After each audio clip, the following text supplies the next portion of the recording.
بسم اللہ الرحمن الرحیم۔ 2012 کی جنوری میں حاجی صاحب بہت بیمار ہو گئے،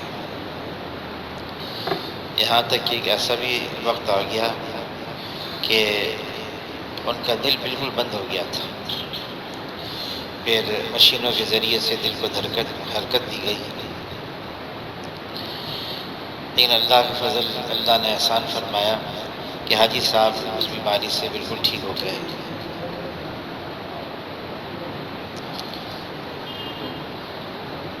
جب ٹھیک ہو گئے تو حاجی صاحب نے اس وقت بھائی واصف منظور صاحب بہت بیمار تھے، تو جب ٹھیک ہو گئے تو پوچھا کہ بھائی واصف کا کیا حال ہے، تو کسی نے بتایا کہ وہ جواری رحمت میں داخل ہو گئے، چلے گئے۔ خیر حاجی صاحب نے افسوس کیا۔ پھر تشکیل ہو گئی ترکی میں بھی ساتھ تھا حاجی صاحب کے، تو حاجی صاحب نے فرمایا کہ ہم کراچی سے جائیں گے اور دارالعلوم جائیں گے اور بھائی واصف کی قبر پر بھی جائیں گے۔ تو خیر انتظام ہوا، کراچی آئے اور تو ایئرپورٹ سے سیدھا حاجی صاحب وہ قبرستان گئے دارالعلوم کے۔ پھر فرمانے لگے نہیں بھائی ہمیں تو سب سے پہلے مسجد جانا چاہیے۔ گاڑی کو واپس لوٹایا اور مسجد میں گئے، اور مسجد میں ظہر میں بھی وقت تھا، انتظار کیا۔ 1:15 بجے وہاں ظہر کی نماز ہوتی تھی، جماعت کے ساتھ نماز پڑھی۔ پھر مفتی رفیع صاحب تھے اور مفتی تقی عثمانی صاحب تو کہیں گئے ہوئے تھے، ان سے جا کے ملاقات کی اور علماء حضرات سے ملاقات کی۔ پھر قبرستان میں آئے، کافی دیر بیٹھے رہے، اٹھے۔ اب گاڑی میں ہی تھے تو میں نے پوچھا کہ قبرستان میں آپ نے جو قبر پر گئے تو آپ کو کچھ محسوس ہوا؟ کیا محسوس ہوا آپ کو؟ فرمانے لگے میرے شان مجھے کیا پتہ چلے گا، مجھے تو کچھ پتہ ہی نہیں چلتا ہے۔ میں تو خود لوگوں سے پوچھتا ہوں کہ بھائی ان قبر والوں کا کیا حال ہے، کوئی مکاشفہ ہو، کوئی کشف ہو کسی کو، تو میں تو ان کا سہارا لیتا ہوں، مجھے تو کچھ پتہ ہی نہیں چلتا، اور مجھے باقی کچھ پتہ نہیں چلا۔ بہرحال لیکن حاجی صاحب کے اندر تواضع، کچھ ہوتا بھی تھا تو ظاہر ہی نہیں کرتے تھے، عام آدمی کی طرح رہتے تھے۔ کسی نے اتنا کہہ دیا مشورے میں، حاجی صاحب تو اندر کمرے میں تھے، مشورے کی آواز کمرے میں جاتی تھی، تو کسی نے کہا کہ پچھلی دفعہ جو مشورہ ہوا بہت جلدی میں ہوا اور دعا بھی ہو گئی اور حاجی صاحب کو اطلاع بھی نہیں کی، اور حاجی صاحب بہت محسوس کر رہے تھے کہ مجھے بتایا کیوں نہیں، اور مشورہ پورا ہو گیا۔ حاجی صاحب اندر سن رہے تھے۔ بہرحال حاجی صاحب سے ملاقات کے لیے گئے تو حاجی صاحب نے فرمایا کہ میری طرف سے یہ کیسے بات کہہ دی، میں کون ہوتا ہوں کوئی بات محسوس کرنے کے لیے، میری کیا حیثیت ہے، میں کیا چیز ہوں کہ جو میں محسوس کروں گا؟ میں نے کوئی محسوس نہیں کیا، آپ حضرات جو ہے نا مشورہ کرتے ہیں ماشاءاللہ۔ پھر جب آئرلینڈ سے واپس آئے، کارگزاری سنائی، تو حاجی صاحب فرمانے لگے بھائی تم لوگ تو اللہ کے راستے میں پھر رہے ہو اور میں یہاں پر بستر پر ہوں، اور میں یہاں پر صرف کوئی بات آتی ہے تو میں سن لیتا ہوں اور کارگزاری بھی سن لیتا ہوں، لیکن تم لوگ پھر رہے ہو، اور کاش کہ میں بھی اللہ کے راستے میں پھرنے والا ہوتا تم لوگوں کی طرح۔ حاجی صاحب ایک بات فرماتے تھے کہ آدمی چھوٹا بن کر رہے اور اس میں اس کی بڑی ترقی ہے۔ جو چھوٹا بن کر رہتا ہے اس کی کوئی طلب نہیں ہوتی کہ لوگ میری عزت کریں، لوگ میری تعظیم کریں اور لوگ میری بات کو سنیں۔ حاجی صاحب فرماتے تھے کہ اس راستے میں ترقی اس کے لیے ہے جو اپنی حیثیت کو مٹاتا چلا جائے، بلکہ یہاں تک فرماتے تھے آدمی بے نفس ہو جائے، کوئی اپنا تقاضا ہی نہ ہو، اپنی ذات کا کوئی تقاضا ہی نہ ہو، بے نفس ہو جائے۔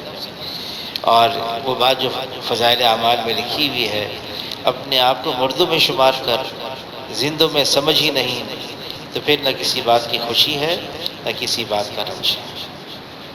اپنے آپ کو مردوں میں شمار کرو، زندوں میں سمجھو ہی نہیں اپنے آپ کو۔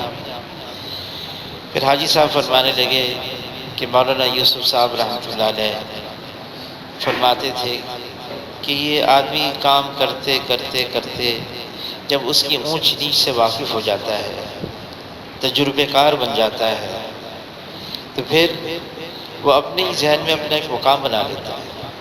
پھر وہ متوقع ہوتا ہے، اس کی توقعات یہ ہوتی ہیں کہ میرے آس پاس میرے ارد گرد جو لوگ جمع ہیں یہ میرے ساتھ وہ معاملہ کریں جو میں نے اپنے ذہن میں اپنا ایک مقام بنا دیا ہے۔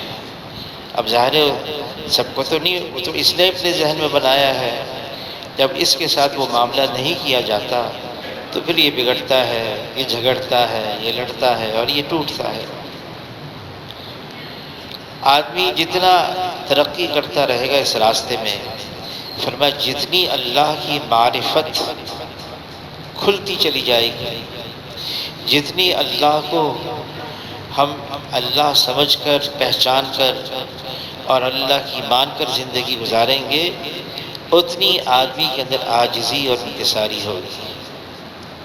فرمانے لگے دیکھو درخت ہے، جس ٹہنی میں پھل ہوتا ہے وہ ٹہنی جھکی بھی ہوتی ہے، اور جس ٹہنی میں پھل نہیں ہوتا وہ اکڑی بھی ہوتی ہے، وہ اونچی ہو جاتی ہے۔ فرمایا کہ عاجزی، تواضع، انکساری یہ اس بات کی پہچان ہے کہ ہاں اللہ نے اس کے سینے میں بہت کچھ رکھا ہوا ہے، اس بات کی علامت اور پہچان ہے۔ حاجی صاحب عام آدمی کی طرح رہتے تھے، مجمع میں رہتے تھے، اور ترغیب بھی یہ دیتے تھے کہ عام مجمع میں رہو، مسجد میں رہو۔ اور یہ بھی فرمایا کہ دیکھو جب آدمی ممبر پر بیٹھنے کا عادی بن جائے، اسے خوب بیان کروایا جائے اور اس کو ممبر کا عادی بنا دیا جائے، تو پھر اس کے بعد اس کو اگر یوں کہا جائے تم نیچے بیٹھ جاؤ، اور کسی کا بیان ہو رہا ہے تم نیچے بیٹھ کے سنو، تو اس کے لیے بہت مشکل ہے، یہ بہت مشکل کام ہے اس کے لیے۔ مولانا الیاس صاحب رحمۃ اللہ علیہ میوات جاتے تھے، اور میواتی ان کا بہت اکرام کرتے تھے، بہت عزت کرتے تھے، لیکن جب واپس آتے تو مولانا الیاس صاحب رحمۃ اللہ علیہ حاجی صاحب فرمائیں گے 3 دن اعتکاف میں بیٹھ جاتے مسجد میں، اور کبھی کبھار تھانہ بھون چلے جاتے، کبھی سہارنپور چلے جاتے، اور وہاں اعتکاف میں بیٹھ جاتے 3 دن کے لیے، اور کبھی تو صرف نظام الدین بنگلے والی مسجد میں ہی اعتکاف میں رہتے، اور اتنا اللہ اللہ کرتے، اللہ اللہ کرتے، اور یوں فرماتے کہ بھئی لوگ میرا ہاتھ چومتے ہیں، لوگ میرا اتنا احترام کرتے ہیں، ایسا ادب کرتے ہیں، بس ڈر لگا رہتا ہے ہر وقت۔ مولانا یوسف صاحب رحمۃ اللہ علیہ کے ملفوظات میں ہے کہ اللہ تعالیٰ نے قرآن پاک کو سورہ فاتحہ کے بعد الف لام میم سے شروع کیا ہے، الف لام میم ذالک الکتاب لا ریب فیہ، اور الف لام میم یہ حروف مقطعات ہیں، اور اس کا کیا مطلب ہے؟ اللہ عالم بمرادہ، اللہ ہی اس کا مطلب جانتے ہیں۔ اور وہ یوں فرماتے تھے اس کی حکمت یہ ہے کہ اپنے جہل کا اقرار کرو، لا عالم میں نہیں جانتا، اور جو یوں کہتا ہے لا عالم میں نہیں جانتا، فرمایا کہ اس کے پاس آدھا علم ہے، اور باقی آدھا علم حاصل کرنا اس کے لیے آسان ہے۔ جب آدمی یہ سمجھ بیٹھتا ہے مجھے آتا ہے، میں جانتا ہوں، میں سمجھتا ہوں، فرمایا کہ بڑوں کے ساتھ رہ کر بھی نفس اور شیطان دھوکے میں ڈال دیتے ہیں۔ بڑوں کے ساتھ تو آدمی رہتا ہے تو اس لیے رہتا ہے کہ اس کی اصلاح ہو جائے، اور اللہ والوں کی صحبت سے فائدہ ہوتا ہے۔ مولانا یوسف بن نوری صاحب رحمۃ اللہ علیہ نے حضرت شیخ کے پاس بھجوایا اور فرمایا کہ بھئی اس کی تربیت فرما لیں۔ جب وہ واپس آئے تو حضرت شیخ کو پھر خط لکھا، فرمایا میں نے تو اس لیے بھیجا تھا آپ ان کی تربیت فرمائیں گے، یہ تو شیخ الحدیث بن کر آ گیا۔ کہ شیخ الحدیث کے پاس رہے اور یہ شیخ الحدیث بن کر آ گیا۔ فرمایا کہ عقیدت، ادب اور اطاعت کے ساتھ جب بڑوں کے ساتھ رہا جاتا ہے، عقیدت، ادب اور اطاعت کے ساتھ بڑوں کے ساتھ رہتے ہیں، پھر جا کے بڑوں سے فائدہ ہوتا ہے۔ اور اگر یہ باتیں نہیں ہیں، نہ عقیدت ہے ان سے، نہ ان کا ادب ہے، اور نہ ان کی تعظیم کے اندر اس کے کوئی تعظیم کرنے کا کوئی جذبہ ہے، اور ان کی بات کو بھی ماننا نہیں ہے، اطاعت کا بھی کوئی جذبہ نہیں، فرمایا کہ اس طرح سے کوئی فائدہ نہیں ہوگا۔ ابو جہل تو حضور سے رشتہ داری تھی، اور ابو الحکم اس کا لقب تھا، بڑی سمجھداری کی بات کرتا تھا، سردار تھا قوم کا، قریش قبیلے سے تعلق تھا، مکہ مکرمہ میں رہتا تھا، اور بیت اللہ کی صفائی بھی وہی کرتا تھا، لیکن نہ عقیدت، نہ ادب، نہ اطاعت، کوئی فائدہ نہیں۔ آدمی جب چھوٹا بن کر رہے، فرمایا حاجی صاحب نے، جو سب سے زیادہ نقصان آدمی کو ہوتا ہے اس وقت ہوتا ہے جب اپنے سے بڑوں کی کوئی بات، کمی اس کے سامنے آ جاتی ہے۔ اب ظاہر ہے وہ تو ساری انسان ہے، بے عیب ذات صرف ایک اللہ کی ہے، اللہ میں کوئی کمی نہیں، کوئی کجی نہیں، کوئی خامی نہیں، بے عیب ذات صرف ایک اللہ کی ہے۔ پھر اللہ تعالیٰ نے فرشتوں کو ایسا بنایا ہے کہ ان کے اندر معصیت کا جذبہ ہی نہیں رکھا، اور اللہ تعالیٰ نے انبیاء علیہ السلام معصوم عن الخطا بنایا، گناہ کر نہیں سکتے، اور صحابہ کرام محفوظ کے اللہ سے راضی ہو گئے، باقی ہم بچے ہیں۔ حاجی صاحب فرمانے لگے، سب سے زیادہ نقصان آدمی کو اس وقت ہوتا ہے جب بڑوں کی کوئی کمی دل میں آ جائے، پھر آدمی اس کام کے اندر رہتا نہیں۔ مفتی زین العابدین صاحب رحمۃ اللہ علیہ بیان فرما رہے تھے، تو بیان میں فرمایا، ایک روایت میں آیا ہے کہ انبیاء علیہ السلام 1.25 لاکھ کے قریب تھے۔ پھر فرمایا ایک روایت یہ بھی آئی ہے کہ 2 لاکھ کے قریب تھے۔ تو ایک صاحب کو اس پر کہا، میں نے تو یہ روایت کبھی نہیں دیکھی، کبھی نہیں سنی، کہاں سے روایت لے لی؟ اس انداز سے انہوں نے، حالانکہ تبلیغ کے اندر بہت آگے تھے، زیادہ وقت نہیں گزرا وہ نظر ہی نہیں آنے لگی، کیا وجہ ہے؟ آدمی جن کے ساتھ رہے، جن کے پاس رہے، جن کی صحبت اٹھائے، وہ پھر ایسا بن جائے کہ جو کچھ ہے نہیں کے اندر۔ مولانا جمشید صاحب رحمۃ اللہ علیہ حاجی صاحب پر ایسے فدا تھے، کراچی آئے تھے مولانا جمشید صاحب، کوئٹہ سے یہاں پر پہنچے، حاجی صاحب کا پیغام آیا، بھائی ان کا علاج کراؤ، یہ اتنے کمزور کیوں ہو رہے ہیں؟ اور یہ ایک بات کو کئی دفعہ دہرانے لگے ہیں، ان کا حافظہ بھی کمزور ہو گیا ہے۔ تو خیر ان کو یہاں پر ڈاکٹر عبدالباسط صاحب سے بقائی ہسپتال میں وہاں لے کے گئے، ان کی لیبارٹری میں ان کے سارے خون کا ٹیسٹ ہوا، سب کچھ ہوا، اور جب ساری رپورٹیں آئیں سب ٹھیک تھیں، تو ان سے کہا کہ آپ کی ساری رپورٹیں ٹھیک ہیں۔ تو مولانا جمشید صاحب فرمانے لگے، یہ مجھے نہیں کہو، یہ ان سے کہو جن کو فکر ہے میری، یعنی حاجی صاحب، یہ ان سے کہو، میرے کو کوئی بیماری نہیں، بس بڑھاپا آ گیا ہے۔ فرمان لگے میرے پر کوئی بیماری نہیں، صرف بڑھاپا آ گیا۔ لیکن حاجی صاحب کی بات پر، کوئٹہ سے آئے، گرمی کا زمانہ، پسینوں میں، اور ابھی رائے کے اسٹیشن پر ہی پہنچے ہیں، حاجی صاحب کا پیغام آ گیا کہ یہاں سے وہاں جانا ہے، دوسری جگہ جانا ہے۔ نہ آؤ دیکھا نہ تاؤ دیکھا، حاجی صاحب نے فرما دیا اب جانا ہے، حاجی صاحب نے فرما دیا اب جانا ہے۔ یہ جو ہمارے بڑے ہیں، انہوں نے جو زندگیاں گزاری ہیں جس مشقت اور مجاہدے کے ساتھ، ہمیں اندازہ نہیں ہے۔ جب رائے گنج میں جب جاتے تھے شروع میں، جب پہلی دفعہ گیا 69 میں، کوئی پنکھا نہیں، ایک بلب جلتا تھا بیچ میں بس، اور مشکل سے اس کی روشنی ہوتی تھی، اسی روشنی میں ہم قرآن کی تلاوت کرتے تھے رات کو۔ اور وہاں پر پینے کے لیے مٹکے میں پانی ہوتا تھا، کنویں کا پانی ہوتا تھا کھارا، باہر کوئی ہوٹلیں نہیں تھی،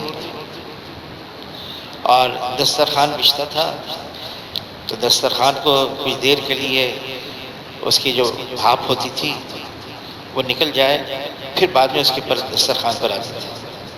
پھر ٹین کے ڈبے تھے ڈالڈا کے زنگ آلود، اس میں پانی ہوتا تھا پینے کے لیے، اور روٹی اتنی موٹی کئی جگہ سے کچی ہوتی تھی، اور سالن بالکل پانی کی طرح۔ کبھی کبھار اس سالن میں چنے کی دال کا کوئی دانہ نکل آتا تھا، جس کو نکل آتا تھا وہ بڑا خوش ہوتا تھا، دکھاتا تھا، جو ساتھ بیٹھے ہوتے تھے تو بھئی آج چنے کی دال کا دانہ نکل آیا ہے۔ جو مشقتیں اٹھائی انہوں نے۔ پھر حاجی صاحب صرف اپنے لیے نہیں، اوروں کو بھی ترغیب دیتے تھے، نہیں بھائی مشقت اٹھاؤ، ہمارے کام کی بنیاد قربانی ہے، مشقت ہے۔ مولانا یوسف صاحب رحمۃ اللہ علیہ جب پاکستان آئے، بلال پارک میں شب جمعہ تھی، بیان فرمایا لاہور میں۔ بیان کے بعد تشکیل ہو گئی، سارا کام مکمل ہو گیا تو گر گئے۔ تو بھائی شفیع قریشی صاحب رحمۃ اللہ علیہ، ان کی گاڑی بڑی تھی، اپنی گاڑی میں بٹھایا تو مولانا یوسف صاحب پوچھنے لگے بھی کہاں لے کے جا رہے ہو؟ کہا میں وہ ہسپتال لے کے جا رہا۔ کہا نہیں وہ مجھے ہسپتال نہ لے کے جاؤ، وہاں عورتیں ہوتی ہیں، وہ مجھے ہاتھ لگائیں گی، انجیکشن لگائیں گی، وہاں نہ لے کے جاؤ۔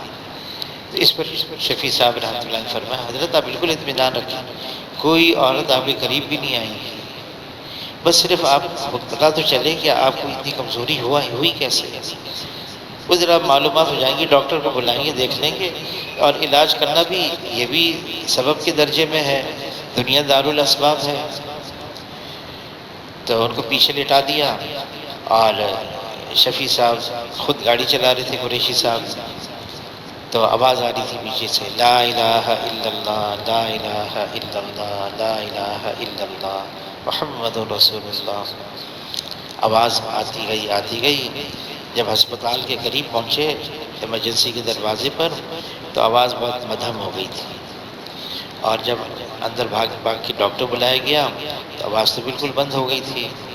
تو ڈاکٹر نے بتایا بھئی ان کا تو انتقال ہو گیا ہے۔ صرف 48 سال اس وقت ان کی عمر تھی، اور 28 سال کی عمر میں ان کو ساری ذمہ داری ڈالی گئی، اور کل 20 سال، اور 48 سال میں ان کا انتقال ہو گیا۔ اب جو ہے وہ کیا کریں؟ تو نظام الدین حضرت شیخ کے پاس پوچھا گیا کیا کرنا ہے، تو حضرت شیخ نے فرمایا بھائی اگر یہاں لا سکتے ہو تو یہاں لا دو سہولت کے ساتھ، کہ حضرت رائے پوری رحمۃ اللہ علیہ کا بھی یہاں انتقال ہوا تھا، لیکن اس زمانے کے اندر لے کے جانا ہندوستان کوئی آسان کام نہیں تھا، اور کیا کریں، کوشش کرتے، کوشش کی، اور مولانا یوسف صاحب رحمۃ اللہ علیہ ان کے جنازے کو ہندوستان پہنچا دیا، نظام الدین دہلی پہنچا دیا۔ اب دہلی کے اندر اتنا مجمع امنڈ آیا،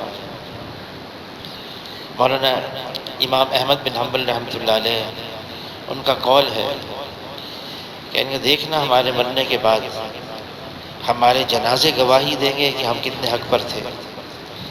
امام احمد بن حنبل رحمۃ اللہ علیہ، اتنا مجمع امنڈ آیا مولانا یوسف صاحب رحمۃ اللہ علیہ کے انتقال پر۔ خیر لوگ ان کی زیارت کر رہے تھے، مستورات میں سے بھی تقاضا ہوا میں ہم بھی دیکھیں گے، اہلیہ حیات ہیں، والدہ بھی حیات ہیں۔ اب مردوں کو ہٹایا گیا، پردہ کیا گیا، کپڑے لگائے گئے، چادریں لگائی گئیں، اب مستورات آئیں دیکھنے کے لیے۔ تو ان کی والدہ نے دیکھا تو والدہ نے ایک جملہ کہا، والدہ نے کہا خوب تھکے، خوب تھکایا، اب تو حشر تک آرام ہی کرتے رہو۔ ایک جملہ کہا، خوب تھکے اور خوب تھکایا۔ تو اسی طرح سے حاجی صاحب کا یہ حال تھا، اتنا تھکتے تھے، اتنا تھکتے تھے، اور یہاں تک کہ ان کی نیند بھی پوری نہیں ہوتی تھی، اور مشہور ہے وہ تو بیان میں ہی سو جاتے تھے۔ کئی سال پہلے ایک صاحب آئے، نیو یارک سے آئے، اور انہوں نے اپنا تعارف کروایا مکی مسجد میں، بھائی امین صاحب رحمۃ اللہ علیہ۔ تو انہوں نے تعارف کروایا کہ میں یہ ہوں اور اس تنظیم سے بھی میرا تعلق ہے۔ یہودیوں کی ایک تنظیم تھی، اور میں اس تبلیغ کے بارے میں معلوم کرنا چاہتا ہوں کہ لوگ بہت ڈرے ہوئے ہیں ان سے کہ ان کے پاس ہے کیا چیز ہے کہ یہ ایک ایسا خاموش انقلاب لے کر آ رہے ہیں ساری دنیا میں، وہ ہے کیا چیز ان کے پاس؟ خیر وہ انہوں نے یہ آ کے بات کی، پھر وہ چلے گئے۔ انہوں نے اپنا پتہ دے دیا گزری میں، ڈیفنس میں، وہاں پر ان کا مکان۔ تو ان کا فون آ گیا کہ آپ اگر کچھ ساتھی بھیجیں تو میں ان سے کچھ سوالات کرنا چاہتا ہوں۔ تو بھائی امین صاحب رحمۃ اللہ علیہ نے مجھے اور ایک سرکاری بڑے افسر تھے اس وقت، اب تو وہ خیر وہ بھی ریٹائر ہو گئے، تو ان سے کہا کہ آپ دونوں جو ہیں ان کے گھر چلے جائیں۔ پتہ لے لیا، گاڑی میں گئے۔ تو جب گاڑی میں پہنچے تو وہ گھر میں اطلاع ملی وہ تو ہے نہیں، وہ تو واک کے لیے گئے۔ تو خیر ان کو فون کیا کہ بھئی ہم آپ کے گھر پہنچ گئے ہیں، آپ کو سوالات کرنے تھے۔ تو انہوں نے کہا ہاں میں آ رہا ہوں بھی، آپ وہیں کھڑے رہیں۔ اتنے میں دیکھا کہ وہ اتنی سی انہوں نے وہ چڈی پہنی ہوئی تھی اور اتنا بڑا کتا ان کے ساتھ۔ خیر وہ کہنے ابھی میں چہل قدمی کر کے آیا ہوں، خیر وہ اندر بھی بلاتا ہوں۔ یہ خیر شلوار قمیض انہوں نے پہنی اس حال میں، اور پھر ہمیں اندر بلایا۔ انہوں نے کہا کہ آپ کا منشور کیا ہے؟ تو ہمارے جو تھے صاحب میرے برابر میں جو ساتھ گئے تھے، انہوں نے 6 نمبر بیان کیے، 6 نمبر بیان کیے۔ تو انہوں نے انگریزی میں کہا ویری ان امپریسو، میں سے متاثر نہیں ہوا۔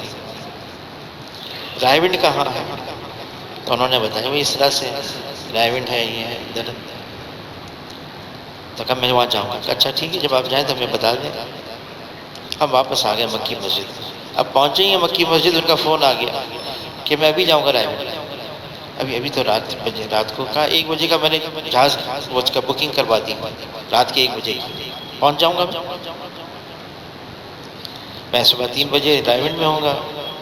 تم نے اچھا آپ کے لیے انتظام کرتے ہیں، کوئی سواری آ جائے ایئرپورٹ پر آپ کو لے کے جائے۔ تو کسی کے ذمے لگایا کہ بھائی ان کو رائے ونڈ لے کے جانا۔ تو کہنے لگے فون پہ میں راؤ عبد الوہاب صاحب سے بھی ملنا چاہتا ہوں۔ تو ہم تو ایسا نام لیں گے، حاجی صاحب کا نہیں لیتے تھے، راؤ عبد الوہاب۔ خیر انہوں نے یہ نام لیا، خیر چلے گئے۔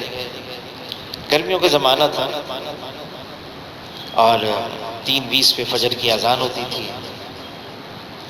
صاحب ہم نے کہا ہم نے کارگزاری بعد میں بتائی، انہوں نے بعد میں کارگزاری سنائی کہ اس وقت اذان ہو رہی تھی فجر کی جب ہم رائے ونڈ پہنچے، اور لوگ اپنی قمیض اتار کے لنگی میں اور وہاں سوئے ہوئے تھے۔ اذان ہوئی تو لوگ اٹھنے لگے۔ تو یہ سارا منظر دیکھیں یہ کیا ہو رہا ہے یہاں پر، یہ کون کیا ہے؟ یہ تو یہاں سو رہے تھے، اذان ہو گئی اب اٹھیں، اب یہ اپنا ضروریات سے فارغ ہوں گے، وضو کریں گے، پھر کیا ہوگا کہ کچھ نماز ہوگی۔ تو ان کو وہاں پر نماز کے لیے فجر کی نماز ہوئی، جماعت ہوئی، حاجی صاحب نے بیان شروع کیا۔ اب یہ ادھر ادھر دیکھیں، وہ دیکھا وہ مجمع رات مختصر مجمع سونے لگا، سو رہا ہے، اب بات بھی ہو رہی ہے اور بات بھی وہ کچھ سمجھ میں نہیں آ رہی تھی کیا بات کر رہی ہے۔ خیر مجمع بھی سو رہا ہے۔ تھوڑی دیر کے بعد انہوں نے دیکھا جو بیان کرنے والا وہ بھی سو گیا۔ اتنے حیران ہو گئے یہ کیا ہے، بیان کرنے والا بھی سو گیا اور سامنے جو مجمع بیٹھا یہ بھی سو رہا ہے۔ خیر وہ تو پہلی ویسی انہوں نے کہا تھا، واپس آ گئے، پھر فون کیا بھائی امین صاحب رحمۃ اللہ علیہ، وہی جماعت چلی جائے بھی گیا۔ کہ مجھے تو کچھ سمجھ بھی نہیں آئی۔ کہ وہاں گیا تو بیان کرنے والا بھی سو رہا تھا، جہاں سامنے جو بیان سنے وہ بھی سو رہے تھے، اور بیان کیا ہو رہا تھا وہ بھی مجھے سمجھ بھی نہیں آئی۔ لیکن میں حیران ہوں کہ اتنے ہم خائف کیوں ہیں آپ لوگوں سے، اتنے ڈرے ہوئے کیوں ہیں آپ لوگوں سے، آپ کے پاس تو کچھ بھی نہیں ہے۔ بہرحال وہ واپس چلے گئے۔ حاجی صاحب بیان کرتے کرتے کرتے سو جاتے تھے، اور اکثر یہی ہوتا تھا، پھر جاگ جاتے تھے، سوتے سوتے پھر اٹھ جاتے، پھر جہاں سے بات ختم کی تھی نا، چھوڑی تھی، وہیں سے شروع کرتے تھے، وہیں سے شروع کرتے، اور بات کرتے رہتے۔ شروع میں جب گئے تھے تو حاجی صاحب کی بات 3 گھنٹے 4 گھنٹے یہاں تک کہ 5 گھنٹے بھی ہوتی تھی، مسلسل کھڑے ہو کر بات کرتے تھے، اور کوئی لاؤڈ سپیکر نہیں ہوتا تھا، ویسی بات کرتے تھے۔ اور بات بھی ان کی کوئی بہت ہی جیسے ہوتا ہے نا اچھی دار کی تقریر ہو، کوئی ایسا بیان ہو، وہ بسیطی سادی بات ہوتی تھی ان کی، اور بات ایک ہی ہوتی تھی اکثر کہ ہم حضور کی امتی ہیں، اور امتی ہونے کی حیثیت سے ہماری ذمہ داری ہے، اور یہ جو محنت ہے یہ ہم افراد نہیں بنا رہے، امت بنا رہے ہیں، افراد نہیں بنا رہے، امت بنا رہے ہیں۔ بہرحال حاجی صاحب کا جو آخری جو بات تھی اپنے کمرے میں وہ یہی تھی، اس کام کے اندر وہی ترقی کرے گا جو اپنی حیثیت کو مٹاتا چلا جائے گا۔ جس نے اپنی حیثیت قائم کر لی وہ کبھی بھی ترقی نہیں کر سکتا۔ فرمایا یہ کام ہے، ہمیں اپنی ذات کے ساتھ تعلق نہیں جوڑنا ہے لوگوں کا، بلکہ ہمیں لوگوں کا تو اس کام سے تعلق جوڑنا ہے، اس کام سے لوگوں کا تعلق جوڑنا ہے۔ فرمایا کہ جو کہے گا، جو یوں کہے گا کہ مجھے بڑا مانو، فرمایا یوں سمجھ لو اس سے ضرور کوئی نہ کوئی لغزش ہو، کوئی کوتاہی ہو گئی، اس سے کوئی گناہ ہو گیا جس کی وجہ سے وہ یہاں تک پہنچ گیا۔ کہنے گا یہ تو صحابہ اکرام اتنے اونچے تھے، اتنی مقدس ہستیاں، بلکہ انبیاء علیہ السلام کے بعد اگر رتبہ کسی کا ہے تو وہ تو صحابہ اکرام کا ہے، اور امت میں سب سے افضل ترین امت کے اندر وہ صحابہ ہیں، اور بعد کے سارے غوث، کتب، ابدال، ولی اللہ سب کو جمع کیا جائے، اور سب کو جمع کرنے کے بعد بھی ایک صحابی کیا، ایک صحابی کے بدن کے ایک بال کی برابری بھی وہ کر نہیں سکتے، صحابہ کا اتنا اونچا درجہ۔ لیکن ایک تابعی فرماتے ہیں میں اتنے صحابہ سے ملا ہوں، اتنے،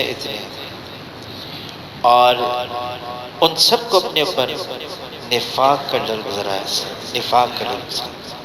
کتنی اونچی ہستیاں، ابو بکر رضی اللہ تعالیٰ عنہ، جن کے بارے میں حضور فرما گئے جنت کے 8 دروازے ان کے لیے کھلے ہوئے ہیں، ہر جنت کے دروازے سے یہ آواز آئے گی اے ابو بکر یہ اعزاز مجھے مل جائے کہ آپ میری جانب سے جنت میں داخل ہوں۔ لیکن ابو بکر ان کا حال یہ تھا، واقعی یہ حال تھا، تنکا لیتے کاش ابو بکر یہ تنکا ہوتا، کاش میں مومن کے بدن کا بال ہوتا، کاش میں کسی درخت کا پتا ہوتا، اور ان کی یہاں کوئی بناوٹ نہیں تھی، کوئی دکھاوا نہیں تھا، کوئی تسنع نہیں تھی، جو دل میں تھا وہ ان کی زبان پر تھا۔ اور اجماع امت ہے کہ انبیاء کے بعد اگر درجہ ہے تو ابو بکر رضی اللہ تعالیٰ، لیکن اپنی حیثیت کو مٹایا ہوا تھا، روتے تھے روتے تھے، میرا آخرت میں بنے گا کیا؟ عمر رضی اللہ تعالیٰ، مشہور ہے جس راستے سے گزر جائیں شیطان ہمت نہیں کرتا تھا اس راستے سے گزرنے کی، لیکن رات کو ابو عمر رضی اللہ تعالیٰ رو رہے ہیں اور کیا کہنے، کاش میری ماں نے مجھے جنا ہی نہ ہوا ہوتا۔ واقعی ان کی دل کی آواز تھی، میں تو کچھ بھی نہیں، کسی نے کہہ دیا اے عمر تمہاری وجہ سے دین چمک گیا، فرمایا نہیں، یہ دین ہے جس کی وجہ سے عمر چمکا ہے۔ کسی نے کہا حاجی صاحب سے کہ فلاں صاحب بہت مشہور ہو گئے ہیں، بہت مشہور ہو گئے ہیں، ہر ایک کے پاس چلے جاتے، بڑے بڑے لوگ ان کو بلاتے ہیں۔ حاجی صاحب نے فرمایا مشہور ہونا اور بات ہے، مقبول ہونا اور بات ہے۔ فرمایا جو مقبول ہو جاتا ہے وہ ہر کام سنت کے مطابق کرتا ہے، وہ ہر کام شریعت کے مطابق کرتا ہے، اور اگر اس سے کوئی غلطی ہو بھی جاتی ہے پھر دوبارہ اس کو نہیں دہراتا ہے۔ یہ حاجی صاحب نے فرمایا۔ اور فرمایا جو مشہور ہو جاتا ہے تو پھر سنت کیا شریعت کیا، پھر تو اسی میں مبتلا ہو جاتا ہے۔ فرمایا کہ ہمیں تو یہ کام کرنا ہے اور صفات قبولیت کے ساتھ کرنا ہے۔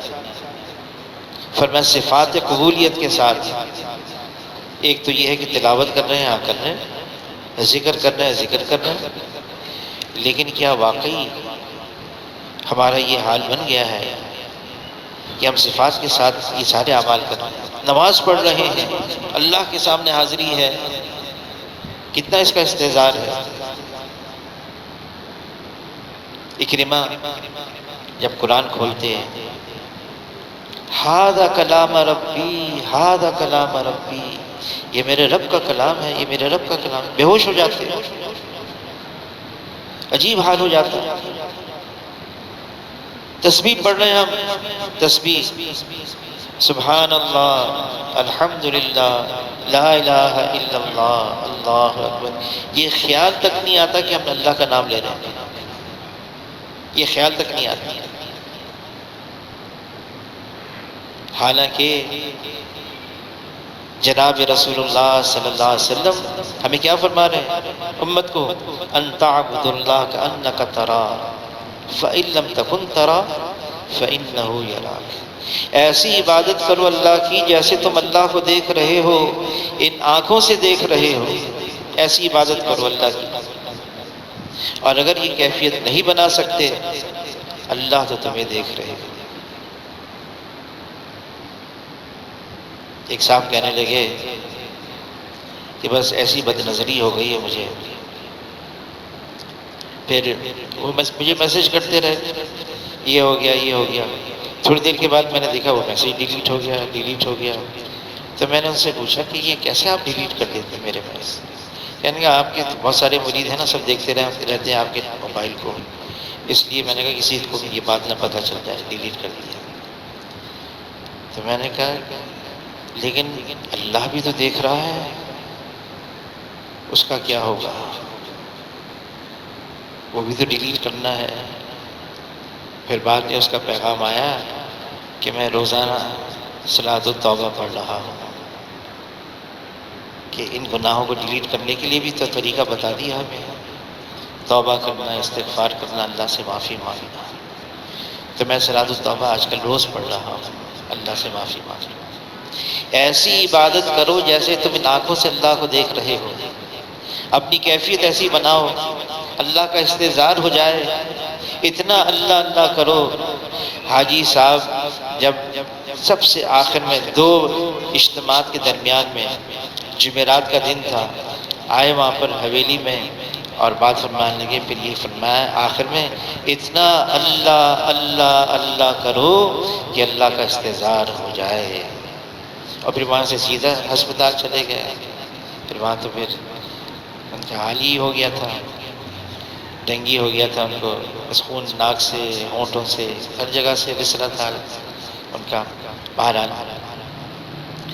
تو حاجی صاحب نے فرمایا کہ اللہ کا استظہار ہو جائے، کیونکہ یہی وہ چیز ہے، یہی وہ دولت ہے، اللہ کا استظہار، جو آدمی کو حرام کردہ چیزوں سے روک سکتی ہے۔ اس کے علاوہ کوئی اور چیز نہیں، کوئی اور چیز نہیں۔ عرض کیا اللہ کے رسول، صاحب تقوی، متقی، پرہیزگار میں کیسے بنوں گا؟ فرمایا کہ اللہ کی حرام کردہ چیزوں سے اپنے آپ کو روک لو، سب سے زیادہ متقی بن جاؤ۔ گناہوں سے بچنا سب سے بڑا تقوی ہے، گناہوں سے بچنا سب سے بڑا تقوی۔ اللہ کا استحضار ہو جائے، اور واقعی صحابہ اکرام کو ایسا ہو گیا تھا کہ علی رضی اللہ تعالیٰ عنہ فرماتے ہیں اگر میرے اور اللہ کے درمیان کے پردوں کو ہٹا دیا جائے تو میرے ایمان میں ذرے برابر کا اضافہ ہو، میں تو اب بھی ایسا ہوں جیسے ان آنکھوں سے اللہ کو دیکھ رہا۔ اور واقعی ان کا یہ حال بن گیا تھا، واقعی حقیقتاً ان کا یہ حال بن گیا تھا۔ عثمان رضی اللہ عنہ فرماتے میں بیت الخلاء کے لیے باہر جنگل میں جاتا تو میں کہتا اللہ تو دیکھ رہے ہیں، اتنی حیرانگی ہوتی، مجھے پریشانی ہوتی، یہ ستر کیسے کھولوں اپنا؟ اللہ کا اتنا استحضار۔ اور شیخ الحدیث مولانا زکریا صاحب رحمہ اللہ نے لکھا ہے جب آدمی بیت الخلاء جاتا ہے نا، پھر واپس آتا ہے، پھر کہتا ہے غفرانک، استغفار پڑھتا ہے، اے اللہ مجھے معاف کر دے۔ تو فرمایا یہ غفرانک کیوں ہے؟ یہ بیت الخلاء سے باہر نکلا ہے، سب سے پہلے اللہ سے معافی مانگ رہا ہے، کیوں؟ اے اللہ ایسی گندی جگہ پر بھی میرا ذہن تیری طرف جاتا رہا، تو مجھے یاد آتا رہا، ایسی گندی جگہ بھی مجھے معاف فرما دے۔ یہ حضرت شیخ نے لکھا ہے کہ غفرانک اس لیے ہے کہ ایسی گندی جگہ بھی ہم اللہ کو بھول نہ پائے، اللہ کو یاد رکھا۔ ہمارا تو یہ حال ہے، نماز پوری ہو گئی، واپس بھی چلے گئے، ایک دفعہ بھی اللہ کا خیال نہیں ہے۔ حضرت شیخ نے لکھا ہے، شیخ الحدیث مولانا زکریا صاحب رحمۃ اللہ علیہ، پھر بھی ہم اللہ کا شکر ادا کریں، اللہ کا پھر بھی اللہ کا احسان ہے، فضل ہے، اللہ نے ہمیں نماز پڑھنے کی تو توفیق دی۔ پھر کسی نے کہا حضرت میں اتنا اللہ کا ذکر کرتا ہوں، میں سویم کلمہ پڑھتا ہوں، پھر پتہ نہیں کب درود شریف پر پہنچ جاتا ہوں، پھر پتہ نہیں کب استغفار پر آ جاتا ہوں، یاد ہی نہیں رہتا کہ کون سی تسبیح پڑھ رہا تھا، میں سویم کلمہ کی پڑھ رہا تھا یا درود شریف کی پڑھ رہا تھا یا استغفار کی۔ تو حضرت شیخ نے فرمایا اس پر بھی اللہ کا شکر ادا کرو کہ اللہ نے تمہارے ایک عضو کو اپنے لیے استعمال کرنے کی توفیق دے دی، پھر بھی اس پر اللہ کا شکر ادا کرو۔ لیکن ہمیں واقعی حاجی صاحب نے جو فرمایا اتنا اللہ اللہ کریں، اللہ کا استحضار ہو جائے، کیونکہ اللہ تعالیٰ خود فرماتے ہیں نفس کو کون قابو کرے گا، گناہوں سے اپنے آپ کو کون بچائے گا؟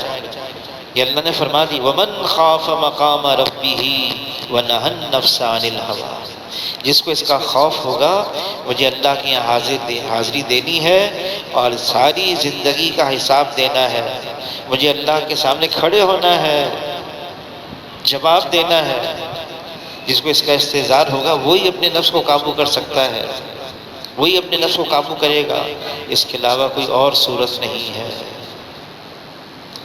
اتنا اللہ کا استحضار ہو جائے، دھیان اتنا جم جائے ہمارے اوپر، اتنا اس کو پکائیں کہ ہر وقت یہ خیال رہا اللہ دیکھ رہا ہے، میں دیکھ رہا ہوں یا کم سے کم اللہ تو دیکھ رہا ہے، اور کوئی چیز اللہ سے ڈھکی چھپی نہیں ہے، وہ ہمارے ہر سکنات سے واقف ہے، دل میں کیا خیالات آ رہے ہیں اس سے بھی اللہ خوب باخبر ہے، واقف ہے، خوب جانتے ہیں اللہ تعالیٰ۔